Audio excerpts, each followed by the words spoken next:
Hi, welcome back to the farm. My name's Roz, also known as Passion Flower, and you'll find me here each week talking about my farming and creative life. It's been a fairly regular summer week here on the farm. In the evenings, I've been turning on the sprinkler in the sheep paddock, and so that grass is staying reasonably green, which is great. Last night, Adam actually found another sprinkler head, so I had a smaller sprinkler running in Vito's paddock as well as one for Evie and Hurley. So hopefully we're able to keep the grass growing a little bit as well as supplementing with quite a lot of hay, which I've just given them now, and so they're nice and quiet. They were very loud as I approached this morning. Of course, I've also been watering the garden as well by the house and over here at the shed. The mint is doing really well, as are the strawberries, the rhubarb. Mum planted some beetroots and they look to be doing quite well. So everything is staying alive at this point, just with a little bit of water most evenings. I've also noticed that we've got some self-seeded tomatoes, both here and by the house. And I'm not sure how they got by the house because that was all like a fresh kind of new garden bed that we just kind of dug in and then added new mulch to, which was delivered to the house. So I'm not sure how the tomato plant seeds got there. But anyway, we'll let it grow this time and then see what happens. If they work well over there, maybe we'll end up growing tomatoes by the house. They haven't done as well over here the past few years, but that has also been because we haven't had a lot of sun over summer. So maybe this year the tomatoes will do a bit better because it feels like we've sort of broken that grey wet summer. I don't know, maybe we have, maybe we haven't, but we are getting a lot more sun than the past few years. The fire restrictions will officially come in at the end of this month. But having said that, we are not planning on lighting a fire anytime soon around here. Everything is really, really dry now, and certainly not the right conditions to be risking any kind of fire. And Adam has done all of the slashing of the boundary, which you have to get done from a fire safety perspective. And now we're just waiting for our turn in the hay cutting schedule so that we can get our grass out in the paddocks cut and baled for hay. So far, so good on my plan of finishing rescanning labeling as I go. I know it's only like 2 batches in to this year's dyeing schedule, but having said that, I think that's a good habit to have gotten into, and hopefully I can continue that on. So I've completely finished scanning and labeling the batches that I talked about last week that were drying at the time. So that was the gumball machine, the teal, not green, don't they look good together, and the pine lime splice. So they're all done with their labels, and they can now go into my storage tubs ready for markets, and they are also now available online as well. And I did some more dyeing this week, another 3 batches of DK colours. I have done and completely finished the Sitting Pretty batch, the Speckles in Blue, and I only have the Lilac to rescan. The labels are already written and holes punched, so all I need to do is rescan, twist, and attach the labels. So I'm feeling really good about that. And yesterday I dyed a fingering weight batch of yarn. I have done 3 of my Wonka colorways. I did Golden Ticket, Pure Imagination, and Snozberries. But Snozberries went a little bit astray. And I wasn't concentrating properly, and I picked up the red dye solution instead of the orange dye solution and put it in at the wrong stage. So the color on 4 of the skeins is not correct for the Snozberries recipe. I picked it up straight away. I realized what I did. I looked at it and went, this doesn't look right. It's not coming out the right color. What's wrong with the dye? And I picked it up. I'm like, oh my God, I've just put red in there instead of orange. So what I decided to do was kind of continue on with that. So I wrote down what I did. I then added some orange to that section so that it was going to look a little bit different from the first bit that I'd already done, which was where I'd used the red, and I just left it in the wrong spot and grabbed it instead. And then rather than doing the green section and then the purple section that makes up snozzberries, I decided to just put some purple on there. I'm going to have a look at it now. I'm going to rinse it and have a look, and I might put an over dye over the top of it. I haven't decided yet, but I've written down what I've done, and if it looks good, it might become a brand new colorway, but that was not my intention. I'd wanted to get 8 skeins of snozzberries done, so I've only got 4 done.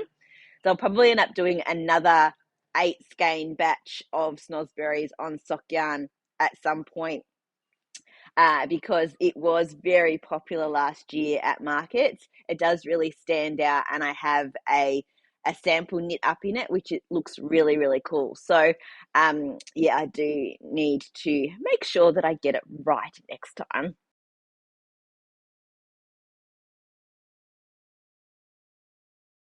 Really exciting news. The She's Crafty Market in Thornbury date has been announced for this year. It is April 15. Applications for stallholders are out. So I have applied. I'm just waiting to hear whether I am in or not. As soon as I know, I will be posting all about it and making sure that you guys know where I'll be. I think they're announcing stallholders in the first or second week of February. I'm assuming it's going to be a lot more popular this year with indie dyers because it's the second year and people were quite excited about it last year. So they are going through quite a strict process in terms of making sure that they are selecting a good variety of indie dyers and other yarn like suppliers of bits and pieces that go along with knitting and crochet and spinning and all that kind of thing. So stay tuned for that. And as I said, there's also a couple of other applications that I have in the works at the moment as well. Once I hear back on all of those, which should be by mid to late February, I hope, I will be putting a page on my website which has the events that I will be attending this year so that you can come and find me and squish my yarn in person. Well, for the second week in a row, I actually have another finished object to show you. I was very close last week and I have now finished my Remuri. It is not blocked, but it is finished. As you can see, I went with quite short sleeves in the end, and I ended up with this little bit of the light grey purple colour left. I didn't end up doing the sleeves 2 at a time. I took a punt and just cast on one and just sort of kept watching my ball and knit until it felt like it was going to sit nicely on my arm, and then did a little bit of the ribbing. So then I tried it on as I went until it looked about right, and then I kept a record of how many I did so that I could then do the same on the other side. So it is done. I've tried it on. It fits really nicely. It does need to be blocked. I think that the mosaic will settle a little bit in the blocking and will show a bit more. Although I probably didn't choose colours that were contrasty quite enough to really show it off. But I am really happy with how it's turned out and it's quite comfortable to wear. So that's another finished object. So then what have I been doing this week craft-wise once I finish that? Quite a bit of progress on my half-baked hand-dyed stripy socks from the Unwind colorway. So that's getting close to putting in a heel. Then I've got to decide what color I'm going to put the heel in. I think I'm only going to do a contrasting heel so that I can keep the stripes nice. If it was a center pull ball and an outside, I would probably have just used the outside of the ball and just used the same color yarn. But because it's one of these lollipop ones, I'm not going to be able to find the end. So I need to go through my stash and see if I can find a color that's going to work with these really pretty pastels for the heel.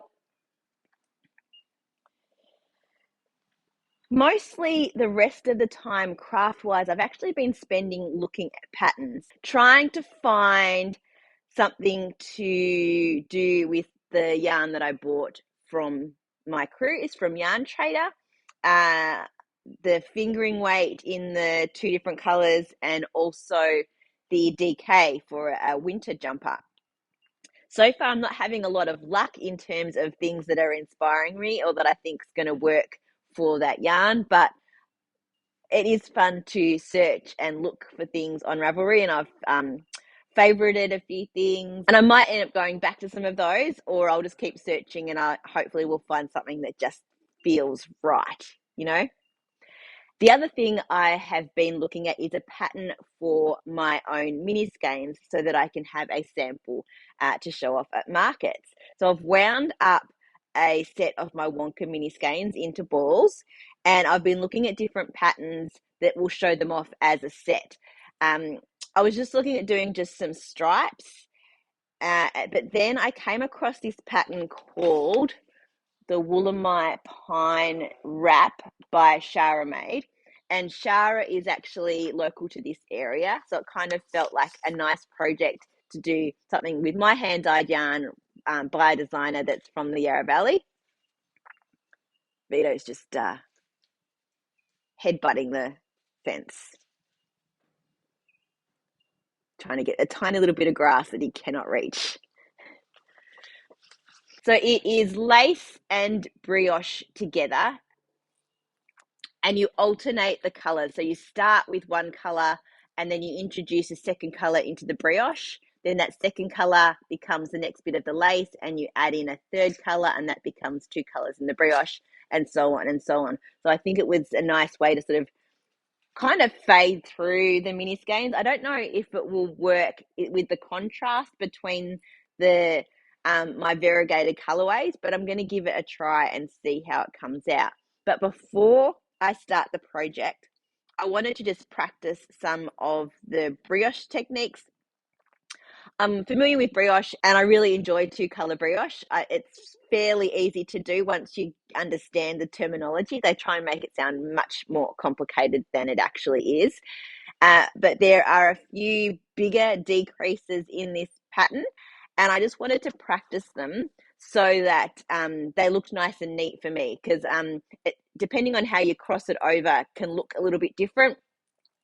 And I've read the instructions and done it that way, but it didn't look quite right. So then I've played around with it a little bit, and I've come up with a very similar one, but it's not what is in the pattern. So I've just been playing with this piece of brioche, just doing increases and decreases, putting in a whole line of mistakes so that then I can drop down and practice picking up and fixing that, and rejigging one of the increases so that it looks much neater than I had originally done it. So per pattern, the increase here has these little blue that's sort of poking through from the other side. And I wasn't super happy with that. So I tried it again. Where is it again? Here.